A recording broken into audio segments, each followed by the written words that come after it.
बघूया पुढची बातमी। सिंहस्थ कुंभ पर्व या पुस्तिकेवरती मंत्री गिरीश महाजन यांचा पालकमंत्री असा उल्लेख करण्यात आला। नाशिक त्र्यंबकेश्वर सिंहस्थ कुंभमेळ्याच्या पार्श्वभूमीवरती सिंहस्थ कुंभ पर्व या पुस्तिकेचं काही दिवसांपूर्वी मंत्री गिरीश महाजन यांच्या हस्ते अनावरण करण्यात आलेलं आहे। पंतप्रधान, मुख्यमंत्री, उपमुख्यमंत्री यांच्यासोबतच गिरीश महाजन यांचा एक फोटो हा पुस्तिकेच्या मागच्या बाजूला छापण्यात आलाय। फोटोच्या खाली पालकमंत्री आणि कुंभ पर्व मंत्री गिरीश महाजन असा या पुस्तिकेवरती उल्लेख करण्यात आला। त्यामुळे नाशिकचे पालकमंत्री नेमके कोण या चर्चांना उधाण आलेलं आहे। नाशिकच्या पालकमंत्री पदाचा तिढा कायम असताना गिरीश महाजन यांचा मात्र उल्लेख पालकमंत्री म्हणून करण्यात आलेला आहे। तर या संदर्भात आता छगन भुजबळ यांनी प्रतिक्रिया दिली आहे। अजूनही नाशिकच्या पालकमंत्री पदाची नियुक्ती झालेली नाही असं छगन भुजबळ म्हणाले।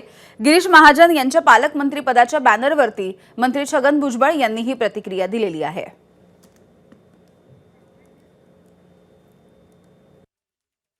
गिरीश महाजनांचा पालकमंत्री म्हणून उल्लेख केला, अजून पालकमंत्री पदाची नियुक्ती झालेली नसते। मला काही कल्पना नाही, मी काही पाहिलं नाहीये, पण हे खरं आहे की पालकमंत्र्याची नाशिकची अजून नियुक्ती झालेली नाही।